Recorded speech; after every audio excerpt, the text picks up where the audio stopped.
Okay. Shall we get into this? I just saw this drop from CBS this morning. CBS this morning did a full report here on the 60th anniversary edition of Sports Illustrated Swimsuit Edition. And it's women in dresses and business suits, and it's centered around CBS morning host Gayle King. And it's got past cover models Christy Brinkley, Tyra Banks, and all these different things. But I want to play a couple minutes of this and go blow by blow, because there was one part where they talk about celebrating having biological men on the SI swimsuit cover.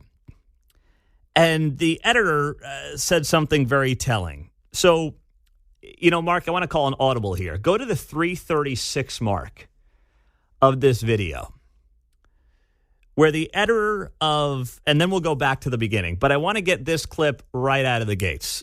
Here's the editor of the SI Swimsuit Edition talking about how they have lost readers because of their approach here in recent years, where it's no longer just about, beautiful people in swimsuits.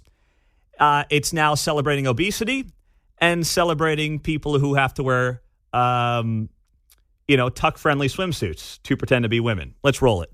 Did you lose readers? Definitely, but we didn't care.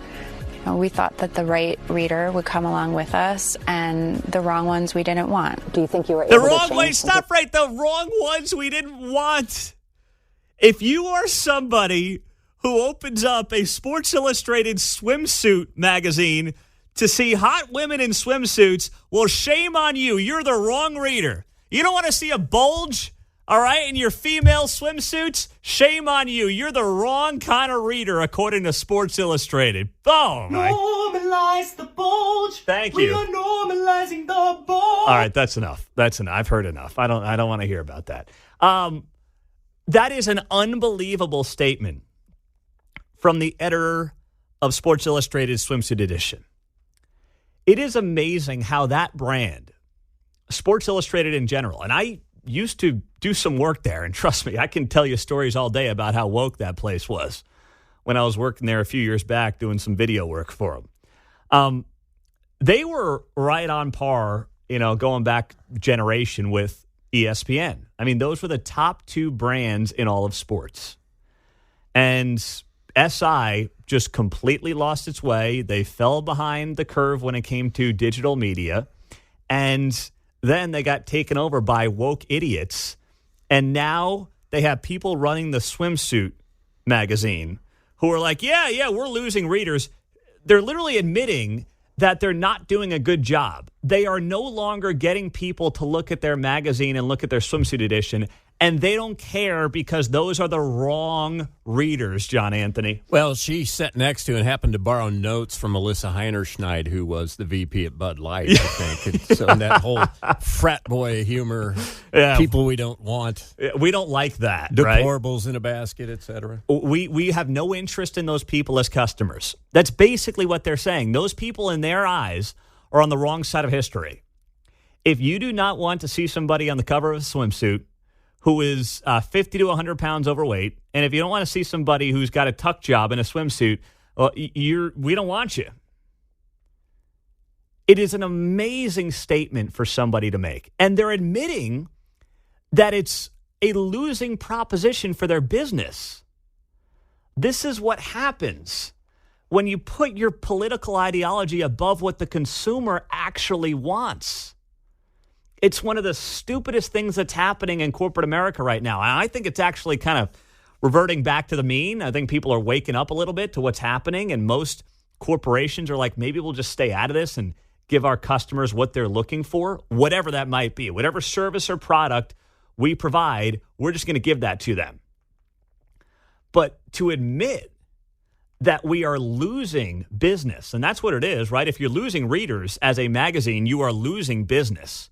We are losing business, but we don't care because we want the right readers. Well, I'm telling you right now, I haven't run a magazine before. I have owned and do own digital entities on the side and have dealt a lot in that world and did work at Sports Illustrated and know pretty well how that business operates. It's had a lot of issues the last few years. It's been bought and sold and bought and sold, and it's got, bad people involved with the operation, and you wonder why. When you can screw up a swimsuit magazine because you're trying to wokeify it to the nth degree, this is what you get. Go woke, go broke. Unbelievable. Can we play a little more of this, Mark? Just continue. I haven't heard this part of the CBS This Morning clip. Go ahead. Okay. Go to the, let's start this, give or take the 1 minute mark, because the beginning is just a lot of fluff. Let's do that and hear what this sounds like here. And this year, it's unlike any other, from the gowns to the models, thanks to editor-in-chief MJ Day. Gorgeous, guys. What are you hoping to achieve with this historic cover? I want the world to realize that Sports Illustrated has evolved into such a far more wide-reaching, powerful vehicle of change. Over the years, the issue has transformed to include women from sports, news, and entertainment, representing different races, ages, and body types. From the magazine's first transgender cover model, Lena Bloom, to Halima Aden, the first woman wearing a hijab, and this year, our very own Gayle King. I've heard enough. I've heard enough. I'm getting pissed now. Oh, my goodness gracious. I mean, God bless Gayle King. She's pretty.